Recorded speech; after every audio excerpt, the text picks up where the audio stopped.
buenas noches, que el Señor bendiga sus vidas. Estamos para una nueva enseñanza bíblica, y vamos a orar antes de comenzar. Amado Dios y Padre Celestial, te adoramos. Gracias, precioso Dios, porque tú nos acompañas en todo momento, Señor. De ti viene la revelación a nuestras vidas, amado Rey. En esta hora podemos estar, Señor, enseñando a tu iglesia, Señor, con cada una de estas personas en sus casas, en medio de sus familias, mi Dios, dándoles una palabra, mi Rey, que viene de ti para edificación en nuestras vidas, en el nombre de Jesús. Poderoso Espíritu Santo de Dios, que está en medio de nosotros, en el nombre de Jesús. Amén y amén. Amén. La enseñanza de esta noche lleva como título: ¿por qué te enojas tanto? ¿Por qué te enojas tanto? Y su fundamento bíblico está en el libro de Jonás, capítulo 4, versículos 1 y 2. Pero Jonás se apesadumbró en extremo y se enojó. Y oró a Jehová y dijo: Ahora, oh Jehová, ¿no es esto lo que yo decía estando aún en mi tierra? Por eso me apresuré a huir a Tarsis, porque sabía yo que tú eres Dios clemente y piadoso, tardo en enojarte y de grande misericordia, y que te arrepientes del mal. Amén. Amén. Que el Señor añada la bendición a su palabra. En esta vida hay situaciones que te van a enseñar, tendrás que aprender por las buenas o por las no tan buenas, pero tendrás que aprender. Hay personas que llevan toda la vida peleando con una situación, una experiencia en la vida que era para días, y sin embargo se ha convertido en una lección de años y muchos años que no pudieron superar, que no pudieron aprender el cómo salir de eso. Cada proceso tiene sus consecuencias. La desobediencia y el enojo traen consigo consecuencias terribles.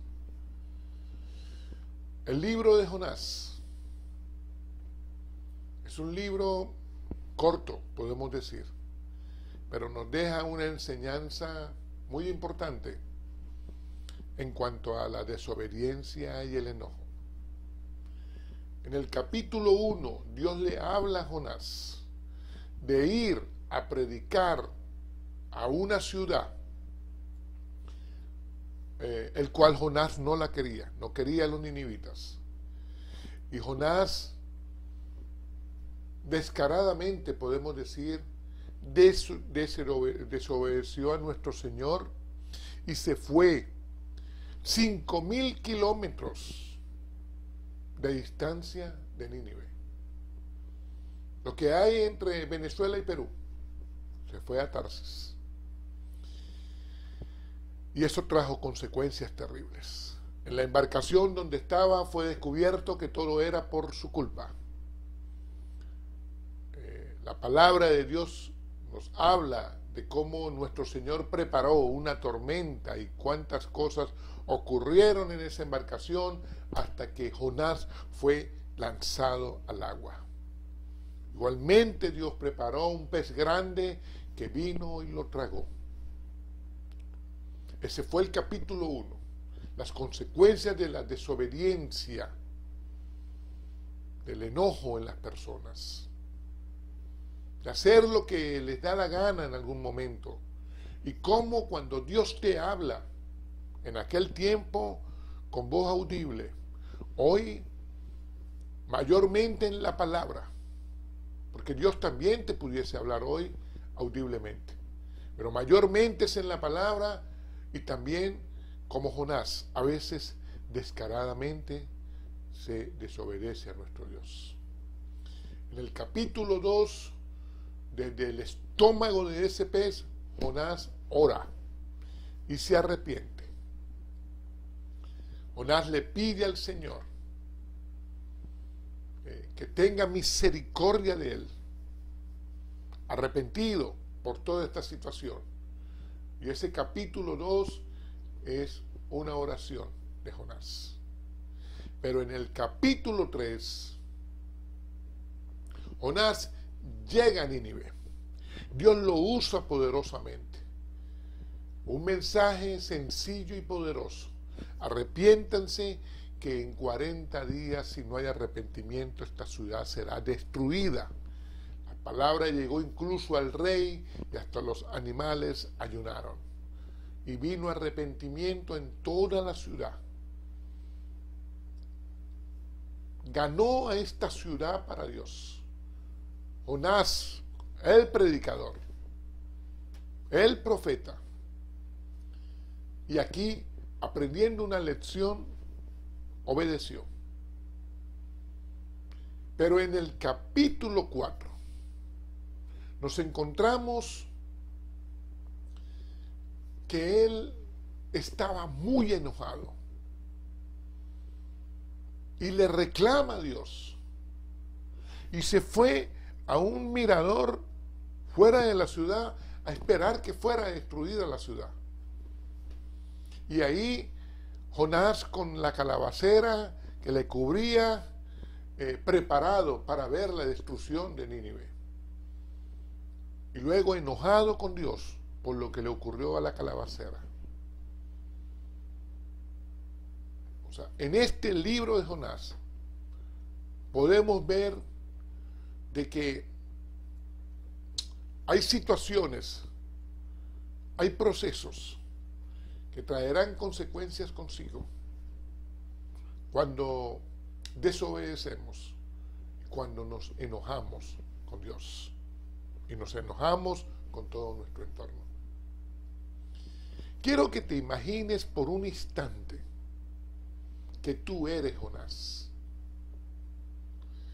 Y después del capítulo 3 de Jonás, cuando ganó a Nínive, ¿cuál sería tu reacción? ¿Y cómo sería cuando llegases a casa? Tú eres Jonás. ¿Cómo sería esa llegada a tu casa? Te preguntarían cómo te fue, cómo estás, cómo te fue en Nínive, cómo te sientes de haber ganado la ciudad para Dios. Un hombre de Dios debiese aprovechar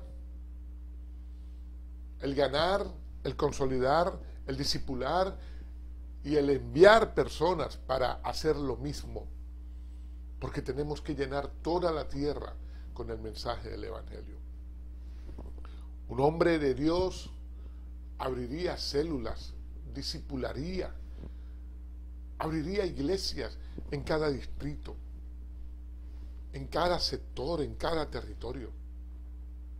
Pero no, él, dice la Biblia, que se apesadumbró, se acongojó, se angustió, se afligió, se dolió.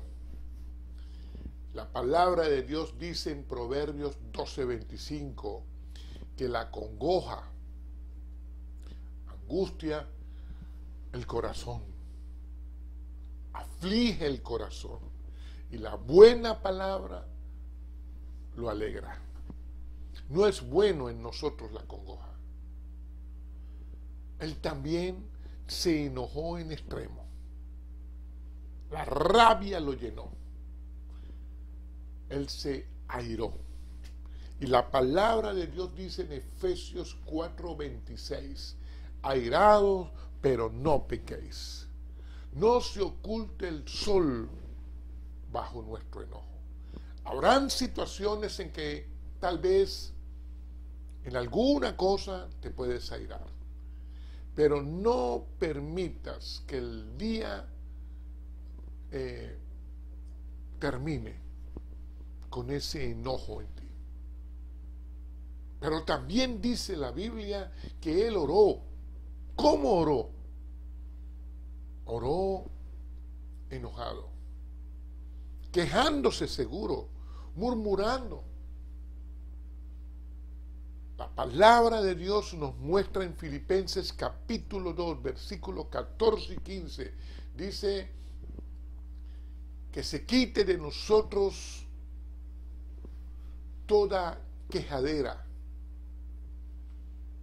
todo conflicto, para que seamos irreprensibles y sencillos, sin mancha, verdaderos hijos de Dios, en medio de una generación perversa y maligna, para que podamos alumbrar, para que seamos luminares en medio del mundo. Pero no podemos hacer esto en quejadera ni en murmuración. Te pregunto, ¿te hace bien el enojarte tanto? ¿Te hace bien la pesadumbre? ¿Te da buenos resultados el orar reprochando, quejándote? ¿Te sientes bien así? Recuerden que les dije que tienes que imaginarte que eres Jonás. Ahora, te hago otra pregunta. ¿Será que verdaderamente te pareces a Jonás? ¿Hay algo de Jonás en ti que te enojas y te irritas frecuentemente? Y entonces hay veces hasta vas a orar enojado.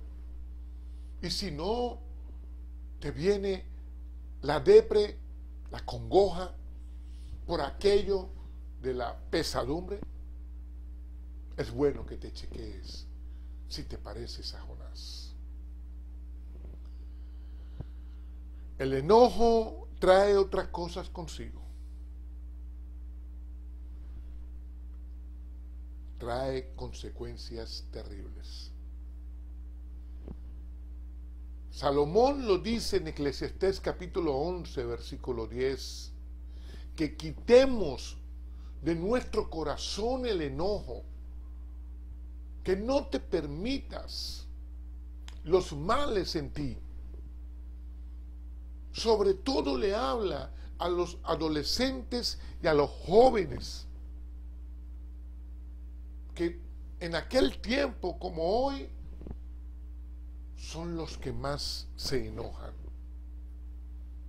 son los que más se molestan. Y dice Salomón que aquel que está en enojo continuo vive en vanidad.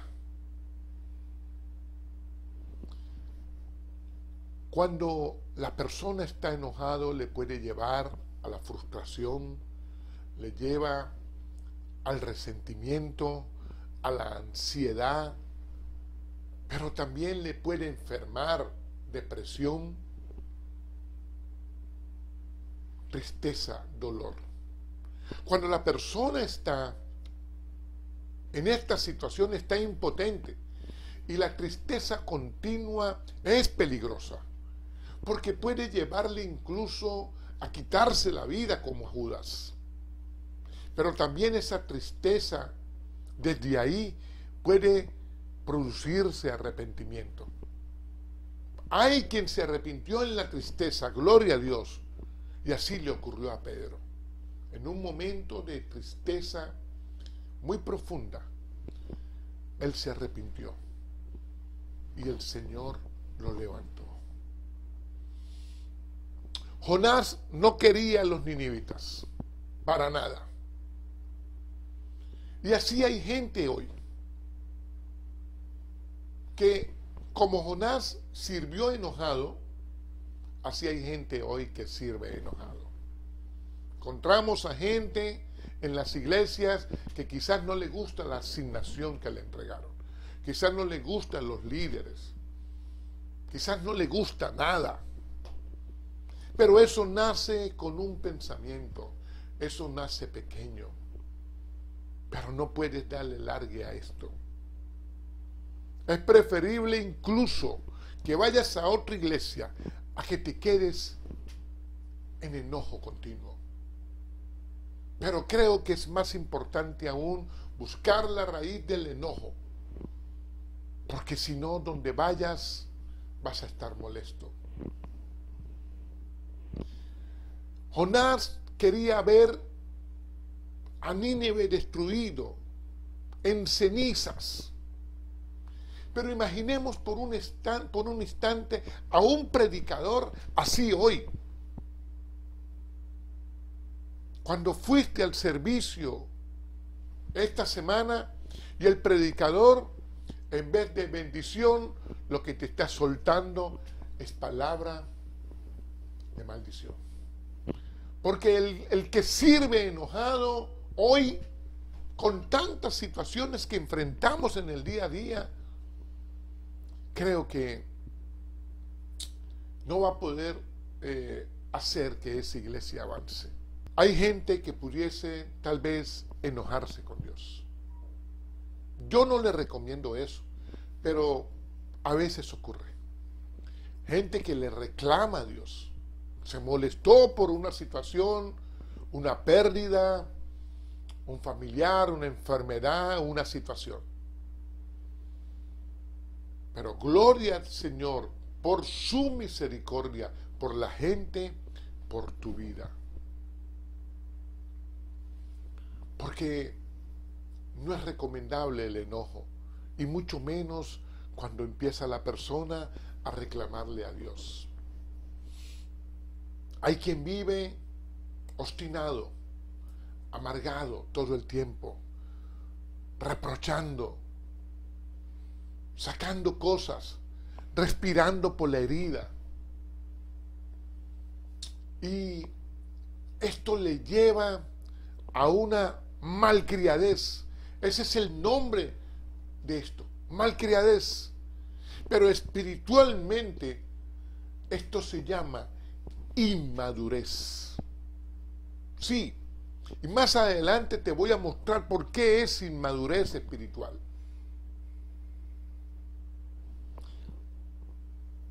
Dios tuvo misericordia de Jonás. Pero cuando Dios tiene misericordia de Nínive, Jonás se molestó. A él no le gustó que Dios tuviera misericordia de Nínive. Encontramos en la palabra de Dios en Mateo capítulo 5, en el Sermón del Monte. El Señor está enseñándoles a sus discípulos que tienen poco tiempo con Él, conductas de vida, principios y fundamentos del comportamiento del ser humano. Los discípulos de Jesús son 0 kilómetros. Y ahí están todos ellos. Y el Señor les está hablando. Y les está diciendo el cómo comportarse, les está hablando del perdón, de amar al prójimo. Y les dice, para que seáis verdaderos hijos de Dios, que hace salir el sol para malos y para buenos, que hace llover para justos e injustos. Ese es nuestro Señor. Ahora, ¿por qué enojarnos? Porque el Señor quiera bendecir a alguien que tal vez no es tan bueno. Para que el Señor quiera traer lluvias de bendición para alguien que quizás no es tan justo. Él es soberano y Él bendice a quien Él quiera bendecir. Jonás, después de ganar la ciudad, se fue a un sitio donde veía toda la ciudad a contemplar cómo Dios la destruía. Se fue a esperar que viniera la destrucción de Nínive. Ganó 120,000 personas. Esto no es cualquier número, esto no es cualquier cosa. Porque no había toda la tecnología de hoy, todos los equipos, toda la multimedia, todas las plataformas, el apoyo que tiene el ser humano hoy en día en todas estas herramientas. Jonás, ungido por nuestro Dios para predicar, vean ustedes todo lo que hacía el Señor con gente ungida para predicar, más allá de todas las plataformas humanistas que hay hoy en día. Nuestro Señor lo usó y ganó esta cantidad de gente. Pero Dios preparó, óyelo bien, preparó una calabacera, un gusano y un viento recio solano. Así lo dice el capítulo 4. Porque Dios permite y no permite. Hay situaciones difíciles por las que el ser humano ha atravesado en estos últimos 18 meses. Dios lo permitió. Como otras cosas que Dios no ha permitido en tu vida. Ahora, a Dios no se le escapa nada. Él tiene el control de todas las cosas. Antes, en el capítulo anterior y en los capítulos anteriores, Dios había permitido una tormenta. Dios también preparó a un pez grande y Dios preparó una ciudad. Todo lo que el Señor hace como a Él le plazca. Lo que te parece y lo que no te parece. Pero en todo glorifica al Señor. Porque Él es Dios, porque Él es nuestro Señor y Él es soberano.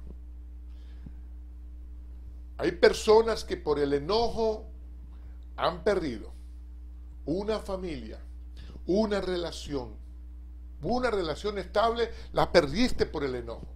Hay personas que perdieron quizás un ministerio, una empresa, un negocio.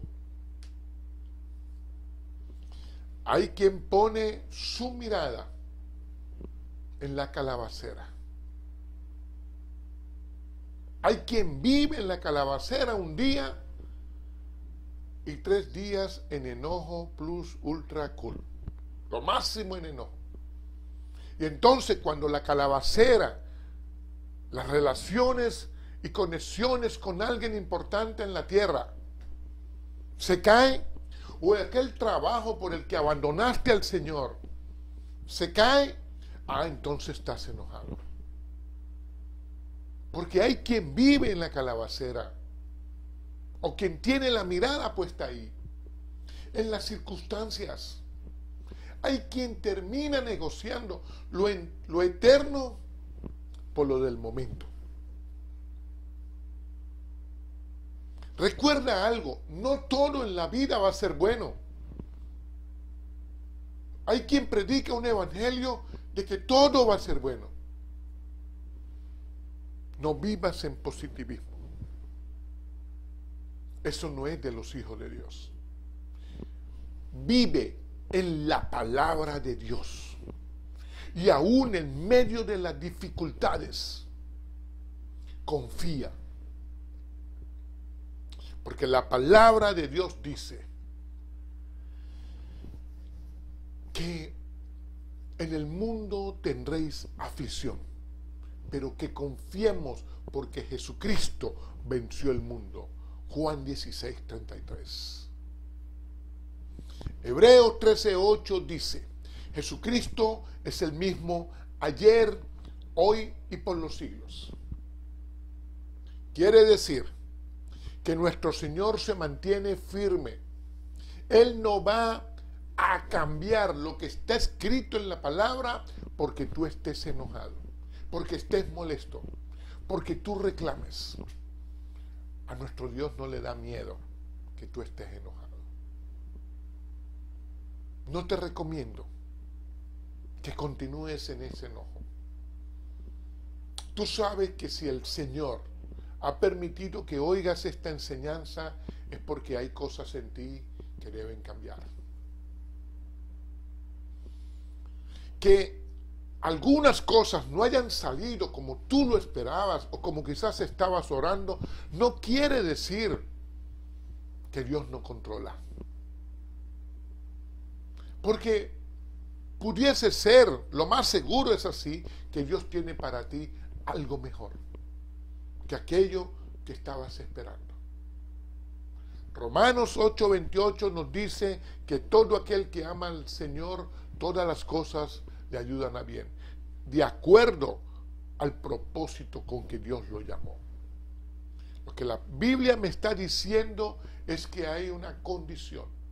Permanece cerca de Dios, ama a Dios, guarda su palabra y entonces la palabra se va a cumplir en tu vida.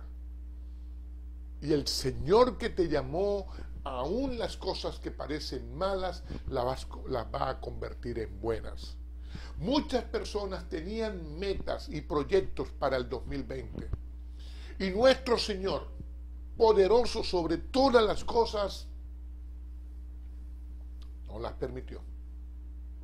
Algunos creen que a Dios se le escapó la situación de la pandemia. Algunos creen que lo del COVID superó a Dios. No es así. El Señor permite y no permite. Muchas personas hemos quizás en lo terrenal perdido gente valiosa. Familiares. No ha sido fácil. Pero aquel familiar que se fue conociendo a Cristo está en lo eterno. Él ganó la corona de la vida. Pero toda esta situación no fue que se le escapó a Dios de las manos, como algunos creen. No es una cuestión que si el nuevo orden mundial y que si aquello y que si lo otro. Puede ser que si haya una preparación en el mundo de un grupo de poderosos. Pero nunca al Señor se le ha escapado ni lo más mínimo, porque Él tiene el control de todas las cosas. Nos está enseñando nuestro Rey que más allá de tantos proyectos y de tantos planes y de tantas metas, doblemos más rodillas y nos metamos con el Señor. Que más allá de alcanzar tantas cosas, tengamos más comunión con Dios, porque eso es más importante que todas las cosas. Y Él te va a usar para ganar gente, pero es como Él dice, no es como a veces lo quiere el ser humano, con bombos y platillos para mostrar de que Él sí puede. Nosotros sin Dios no vamos a poder hacer nada. Y no te estoy diciendo que no te pongas metas, claro que te tienes que poner unas metas, pero atención, nunca nos planifiquemos más allá de la comunión y del doblar rodillas al lado de tu cama. Porque de ahí es que Dios te va a levantar. Más allá de toda la estructura y de toda la plataforma física, el Señor quiere. Allá, en un lugar pequeño tal vez, humilde y sencillo, al lado de tu cuarto, más allá de grandes casas, allá en un espacio pequeño, de ahí quiere el Señor levantarte, engrandecer tu vida, pero es Él. Y es lo que ha pasado en nuestros últimos meses. Y el Señor levantará a un remanente que se mantiene humilde y sencillo, rendido a los pies del Señor. Por encima aún del gusano que picó la calabacera. Porque por encima de todas las cosas es la voluntad de Dios. No son los intereses personales o personalistas. No, Señor. Aquí no son seguidores de los hombres. Nosotros ganamos seguidores de Jesucristo. Estoy cansado de ver Gente que busca seguidores para sí. Y lo digo sin tapujos, y el que le caiga, bueno. Pero nuestro Señor quiere seguidores para Él. Mi nombre poco importa. Es el ministerio de Jesucristo. Jesucristo es el Señor. Y a Él yo le busco seguidores. Y en Él yo me proyecto. Más allá de todos los bombos y los platillos. Nuestro Dios tuvo misericordia de Nínive. Jonás tuvo misericordia de la calabacera. Prioridades diferentes a veces tienen los seres humanos a lo que nuestro Dios quiere. Es necesario que nos enfoquemos, que se produzcan cambios en nuestra vida, que nuestras prioridades sean lo santo, lo de nuestro Señor, con humildad y sencillez. El enojarse, el angustiarse, pero también el engrandecerse, llevan al afán, llevan a la frustración. Frena ya, no continúes con esto. Quiero dejarte 4 cosas que debemos entender, debemos practicar y desarrollar. 4 cosas. La primera, la paciencia.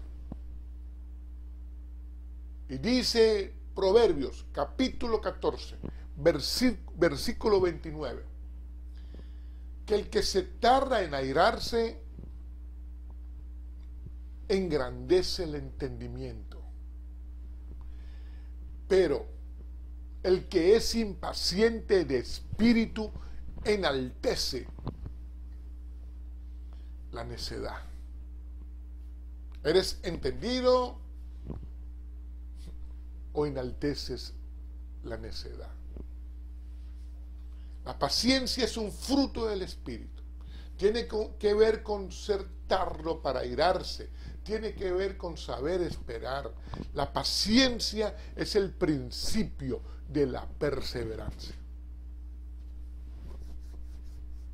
La segunda cosa que te quiero enseñar hoy, en estas 4 cosas que debemos entender, practicar y desarrollar, es la compasión. Salmo 113 dice que así como el Padre se compadece de los hijos, se compadece Dios de los que le temen. ¿Quién es el que le teme a Dios? El que quiere agradarle. El que entiende que a Dios hay que agradarle, que nuestra vida es agradarle a nuestro Señor. Y entonces Él se compadece y nos enseña compasión. La compasión es del Espíritu. Aunque alguien pudiera decir que tiene que ver con la lástima, no. Compasión es del Espíritu, la lástima es del alma. Hay quien se sienta a esperar a ver la destrucción de su enemigo. Pero nuestro Señor quiere que nosotros seamos compasivos, aún con el que se metió con nosotros. La compasión se construye, se siembra. La compasión tiene que ver con la empatía. Es hacer algo por la persona. Es ponerme en los zapatos de esa persona. Y cuando yo estoy en los zapatos de esa persona, a mí me duele ese ser humano. Eso es lo que Dios quiere que nosotros hagamos. Lo tercero que te quiero enseñar es amar lo que Dios ama. Que debemos entender, practicar y desarrollar. Amar lo que Dios ama. El libro de Juan, capítulo 13, versículo 36, dice que hay un nuevo mandamiento que nuestro Señor nos habla. Amémonos los unos a los otros como Él nos amó a nosotros. Eso es lo que nuestro Señor nos pide. El Padre nos amó y dio a su Hijo. El Hijo nos amó y dio su vida. Nosotros imitémoslo a Él. Vamos a darnos por Jesús. A darnos a la gente. Mostrémosle a Jesús. Que cuando la gente nos vea, vea a Cristo. Que nuestro Señor que espera de ti, tú cumplas con lo que Él espera de ti. Muéstrale a la gente a nuestro Señor. Tú le sirves a Jesús, por lo tanto, muestra a Jesús. No te muestres tú, ni muestres al hombre. Terrible lo que está pasando en ministerios a nivel mundial. No, muestra a Jesucristo.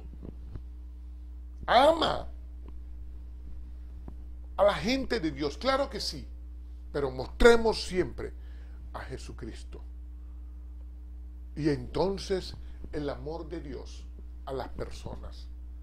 Amamos lo que Dios ama, porque la gente que tú le muestres a Jesús su amor, esa gente se va a rendir a los pies del Señor. Y entonces estaremos amando a lo que Dios ama, a la gente. No es amarnos a nosotros mismos por encima de amar lo que Dios ama. No es nuestro ministerio como tal, es el ministerio de nuestro Señor que hace entonces que sea mío. Ahí yo muestro a mi Señor Jesús a su manera. Es el amor de Dios. Y lo cuarto que te quiero hablar para entender, para practicar y desarrollar es el llamado. Hay un llamado, el llamado de Jesús a tu vida. Y ahí entonces hay una misión, hay un ministerio, hay una posición, hay un plan, hay un propósito de Dios para ti. No podemos negociar lo eterno de Dios por lo eventual. Muchas personas pusieron a Dios a un lado porque lo de momento le daba dividendos, quizás le daba algunos resultados, pero lo eterno es innegociable. Es lo de mi Señor y a eso Él me llamó. Hay una historia en Mateo capítulo 18, versículos del 23 al 35. Habla de dos siervos y el rey quiso arreglar cuentas con sus siervos. Y uno de esos siervos le debía un dineral a nuestro Dios, como $500,000. Y entonces nuestro Señor le cobra y él no tenía cómo pagar y nuestro Señor lo pone preso. Aquel siervo le rogó y el Señor le dijo: te voy a vender a ti, a tu esposa y a tus hijos para poder cobrar la deuda. Y este siervo siguió rogándole y Dios, o el Señor, el dueño de esa cuenta, lo soltó. Le perdonó la deuda. Saliendo este siervo que debía esa cantidad de dinero que le perdonaron como $500,000, se encontró con un consiervo de él que le debía $20. Y este siervo que había sido perdonado le cobró a este pobre hombre que lo que debía eran $20. Y se vino con él con toda maldad. Entonces otros consiervos fueron y le contaron al Señor. Y el Señor lo llamó y le dijo: ¿por qué tú eres tan mal agradecido? Si te perdoné semejante cuenta, ¿cómo le vas a cobrar a este pobre hombre esos $20? Más o menos así fue la historia, traída al tiempo de hoy. Y te puedes quizás impresionar, pero hay mucha gente hoy así, a los cuales Dios le perdonó muchísimas cosas. Dios tuvo misericordia de muchas personas, los cuales habían fallado muchísimo. Y Dios nos perdona y nos perdona. Pero y entonces cuando alguien quizás te hizo algo no tan grande, ahí sí no quieres perdonar. Ahí no quieres misericordia. Es necesario que podamos vernos en esta historia. Porque de eso se trata. De aprender. El Señor nos quiere enseñar constantemente. Tengamos actitud, tengamos disposición para lo que Él nos quiere enseñar. Aprender que no puedes por el enojo perder la paz, perder el gozo, perder el amor, perder la paciencia. No podemos, porque estos son frutos del Espíritu Santo que tenemos que desarrollar, que tenemos que vivirlos, practicarlos para desarrollarlos. Ser apasionado por lo de Dios. En Jeremías capítulo 20, versículo 9, el profeta Jeremías, cansado quizás de algunas cosas, como nos pasa a veces. No lo estoy justificando, pero hay veces estamos agotados. Quizás hay veces predicamos y la gente no nos escucha. Así le pasaba al profeta. Y un día quizás agotado llegó y dijo: no me acordaré más de ti, ni hablaré más en tu nombre. Estaba enojado. Sin embargo, hay un fuego ardiente que está en mi corazón, que penetra mis huesos, el cual traté de resistir, de sufrir, mas no pude. ¿Sabes por qué dice él eso? Porque con todo y el agotamiento que tenía, su pasión por lo de Dios era ardiente. Era un fuego ardiente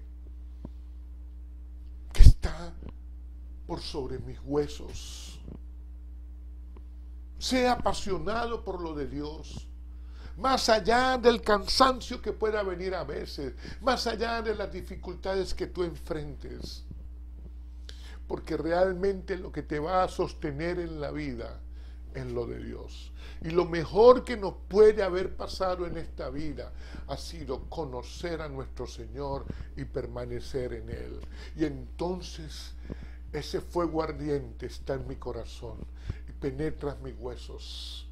Y aunque quizás un día pudiese molestarme, entiendo que a mi Señor debo amarle y apasionarme más por lo de Él. El libro de Jonás es una muestra del amor de Dios. Porque Nínive no era Israel, no tenía nada que ver con Israel, el pueblo de Dios. Mas sin embargo, Dios los amó. Como te ama a ti, como me ama a mí.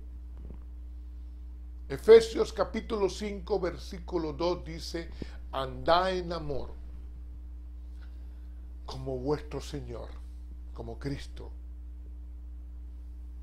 anduvo en amor y se entregó a sí mismo por nosotros, ofrenda y sacrificio a Dios en olor fragante. Jesús lo hizo por ti y por mí, por amor. En el Sermón del Monte, Mateo 5, ya casi en los últimos versículos está el 44, y dice: amad a vuestros enemigos. Son palabras de Jesús. El mundo enseña muchas cosas, mas Jesús nos dice: amad a vuestros enemigos. bendecir a quien te maldice, hacer el bien a quien te aborrece y orar por quien te ultraja, por quien te violenta y por quien te persigue. Parece algo tomado de los pelos.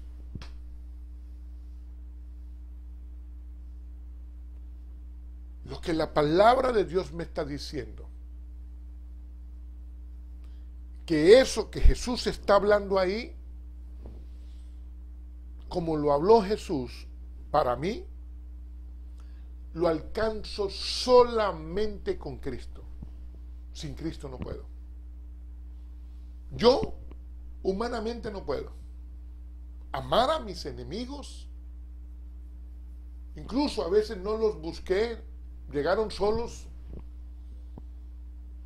Orar por quien me persigue o por quien me violenta, si hay veces nos cuesta orar, incluso por nosotros mismos.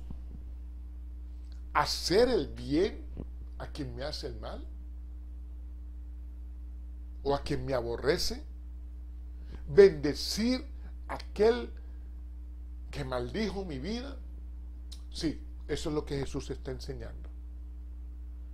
Y esto es una muestra que sin Cristo no podemos vivir correctamente, porque lo correcto es eso, a la manera de Dios, sin enojarnos, sin la congoja que te lleva a la depresión, haciendo las cosas como a Dios le agrada. Por eso es que necesitamos tanto a Cristo. El último versículo de Mateo 5 dice: sé pues vosotros perfectos, como vuestro Padre Celestial es perfecto. Perfecto solamente nuestro Señor, lo dice la Biblia. ¿Y por qué entonces ese versículo lo está diciendo de palabras de Jesús? Porque la perfección de la que te habla Jesús ahí es madurez. No la inmadurez que tuvo Jonás. No la inmadurez de aquel que vive enojado, que vive enrollado en problemas, que vive sacando cosas en cara, que vive respirando por la herida.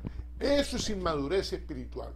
La palabra me está diciendo madurez, perfeccionando, creciendo cada día, avanzando cada día. Entonces somos verdaderos hijos de vuestro Padre. ¿Y cómo maduramos? Perdonando. Enojándonos menos, perdonando más. Perdonando más. Eso quiere Dios en nosotros. Porque nuestro Padre Celestial nos perdona todos los días. Todos los días nuestro Padre nos está perdonando. Seamos nosotros igual. Enojémonos menos y perdonemos más. Cierra tus ojos. Amado Dios y Padre Celestial, te exalto, mi Señor, mi Rey, y te doy gracias, Señor, por esta enseñanza, por esta oportunidad de predicar tu palabra. Señor, de poder dar una enseñanza para sanar el corazón de tus hijos. Precioso Dios, para sanar la familia. Señor, para sanar la iglesia. Tu misericordia es nueva cada mañana. Bienaventurado, dice la palabra, los misericordiosos, porque ellos alcanzarán misericordia. Gracias, mi Señor, por tus misericordias. Gracias, amado Rey, por hacernos 1000 veces feliz cuando entendemos de misericordia. Gracias, precioso Dios. Bendigo a cada persona que está conectada en esta enseñanza, que está conectado primeramente contigo, mi Señor. Y declaro por tu palabra, amado Rey, que hay un rompimiento de ataduras que mantenían cautivo a personas con el enojo, con la rabia, con la ira continua, con la aflicción en sus vidas que produce el enojo. En el nombre de Jesús, rompimiento, amado Rey, y restauración en nuestras vidas, en la familia, en cada persona que oye esta enseñanza. En el nombre de Jesús. Amén, amén y amén.